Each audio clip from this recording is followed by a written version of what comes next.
kakabsat, ti Ebanghelyo ti Apo. Dayaw ti may paaiken ka, O Kristo. Dugnuwek kakabsat ken gagayem ti pamati, daimbag nga bigat kada kay amin Apo. Naimbag nga bigat met apo. Kuna tayo po ti tunggal maysa naragsakak ta adaka. Ken kuna tayo nagasat ka ta umay ka. Palakpakan tayo na po Diyos. Umuna amin na po, pagyamanan tayo na po Diyos, tani adamot na apo initan. Agdandanag tayo launay, gapuanan tadagiti, kuna tayo pakdaar, ken pakaammo iti weather forecast, kang runa apo daytoy nga bagyo Nando, nga iti kang atuan strong signal na apo ket bayat ti yasidig na ken iti pa naglandfall na asidig na iti sentro ti bagyo ket maingato to storm signal number 5. Amen? Agdandanag tayo apo ngamin gaputa napaspasaran iti napalabas iti bagyo nga Pepito. Hantay apong nga kasla po nga namnamaen nga kung natin napigsagayam ket kasla lang mo't normal. Ngem in just few hours ne itakan ti bagyo nga napigsa.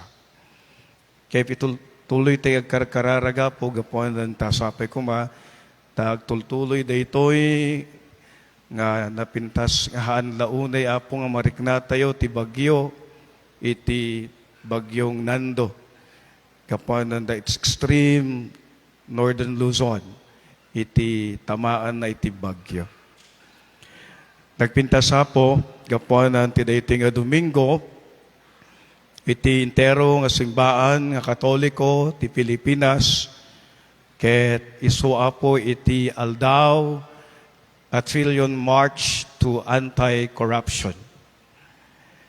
Isong agyaman kam launay apo dagiti nakapuraw tatta because today is a white collar day. A sign of our purest intention, especially standing for anti-corruption. Amen? Kung natay garod apo, no hantay nga iebkas tik panunot tayo, no hantay idanon ti kayat tayo, iti gobyerno, kasla garod ibagbaga tayo nga kayat tayo lang dagitar aramiden da. Amen? Iso ako na tayo masapol nga aguni tayo mo't, masapol mo't ang mariknada ti marikrik na tayo, gapuanan tako na tayo apo ket kasla hantay sukmat siguro apong ipalubos nga tagbaybayad iti katiwalian ket dagiti nakurapay ken agrigrigat. Pope Francis said, corruption is paid for by the poor. Nga itagbaybayad iti corruption ket dagiti marigrigat. Amin tayo po ket marigrigat. Amen? We are generally poor. Ket kung natay garod po, poverty is a crime that we did not commit. Napakahirap po maging mahirap. Amen? Para bagang kasalanan mo ba maging mahirap? Oo. Dahil sa lipunan, kawawa ang mahirap. Kaya nga ayaw, walang gustong maisilang na mahirap. But we cannot choose. When we are poor, it's like we have committed a great crime in the society. Ito po yung ramdam ng mahirap. At mas lalo, maramdaman po natin ngayon, mahirap na nga, ginagawa pang kawawa. Because we should have better healthcare services. Amen? We should have better education services. Amen? We should have better facilities. Amen? Ang Vietnam, huling-huli po noon, ang Pilipinas, hanggang ngayon, siya pa rin. Alam din po natin that there are always corruptions happening in all countries. Pero hindi naman po masyadong garapalan. Because you see, we're talking about not only thousands, millions, and billions. If we have to sum up all the money na nakuha po ng mga contractors, it's all about billions and already close to trillion. And we could just imagine, if only the money of the people are properly used to give services to us, to everyone, because we are all poor, because we all need a better service. Inihiling ng ating mahal na obispo na basahin ang sulat pastoral galing po sa ating mahal na obispo. Ito pwede Tagalog, pero I'll try also to make more clear in our language. Let us listen to our bishop. Mga kapatid, nakatuon ngayon ang ating atensyon sa mga tao dahil po malakas ang dihamak po sana hindi po tayo nababaha kung maayos po ang paggawa ng dike at flood controls. Amen? Kaya nga po, you see, there are a lot of people suffering because there is too much corruption in our society.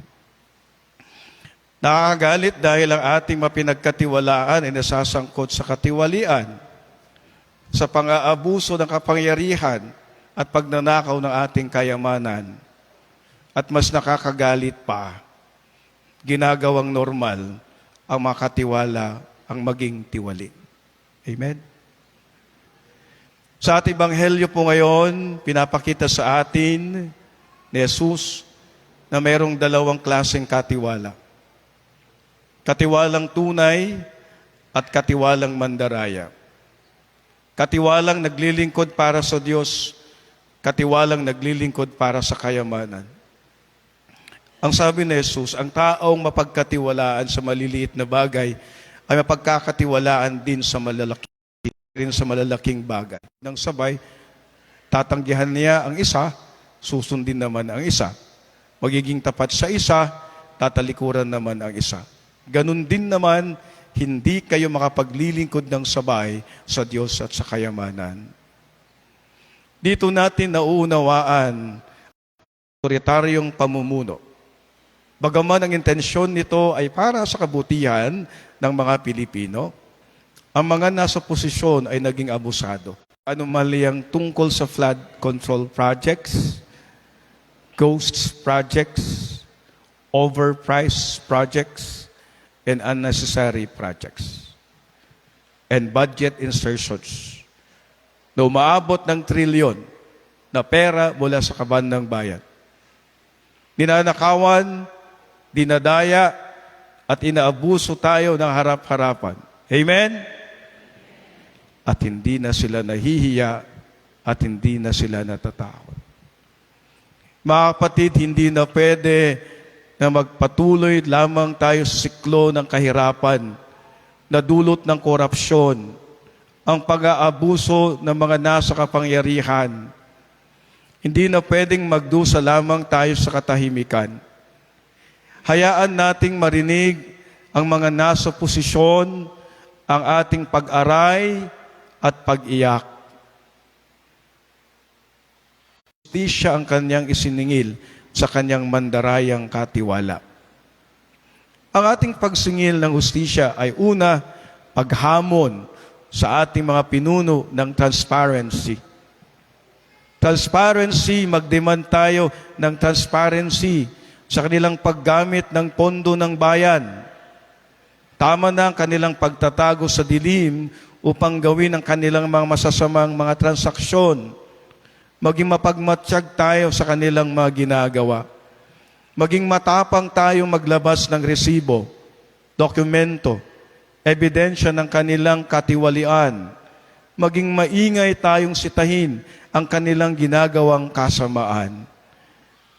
Ikalawa, ang ating pagsingil ng hustisya ay paghamon sa ating mga pinuno ng accountability. Accountability, kailangang managot sa kanilang katiwalian. Huwag nating hayaan nakakalusot sila sa kanilang maginagawang pandaraya. Kailangan pagbayaran nila ang kasakiman at kawalang hiyaan na ginagawa nila sa taong bayan. Sa tindi ng korupsyon na nangyayari ngayon, kailangang may makulong bilang pagbabayad, pinsala at pagtutuwid sa kasalanang ginawa.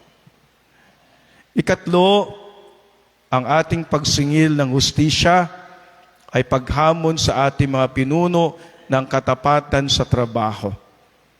Bagaman ang mensahe ng Ebanghelyo natin ngayon ay para sa lahat, ipagdasal natin na mas tumagos ito sa ating mga inahalal sa posisyon.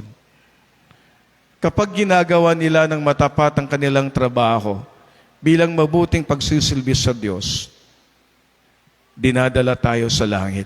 Amen? Kapag ginagawa nila ng matapat ang kanilang trabaho bilang mabuting pagsisilbi sa Diyos, dinadala tayo sa langit. Amen? Sa buhay na mas magaan, sa buhay na mas mapayapa, at sa buhay na mas matiwasay. Ngunit kung gagawin nila ang kanilang trabaho na may pandaraya, pang-aabuso, pagnanakaw, dinadala nila tayo sa buhay impyerno. Mga kapatid, hustisya po ang magbabago sa ating bayan. Hustisya para sa Diyos. Hustisya para sa ating kapwa.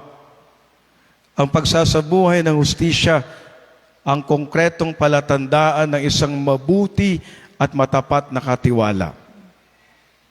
Sa mahalagang araw na ito, magsama-sama po tayong manindigan na huwag gawing normal ang korupsyon. Itaas natin ang ating pamantayan ng public service.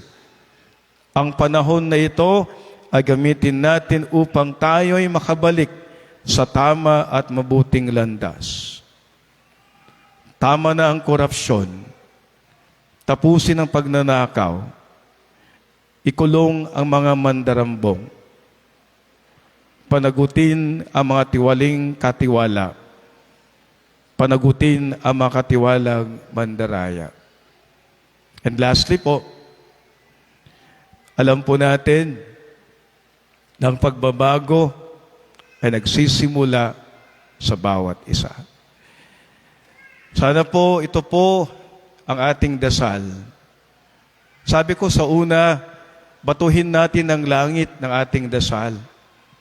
Let us storm heavens with our prayers. Let us storm heavens with our humble and true prayers. Sasabihin po natin, Panginoon, pakinggan mo ang tinig ng mga naghihirap.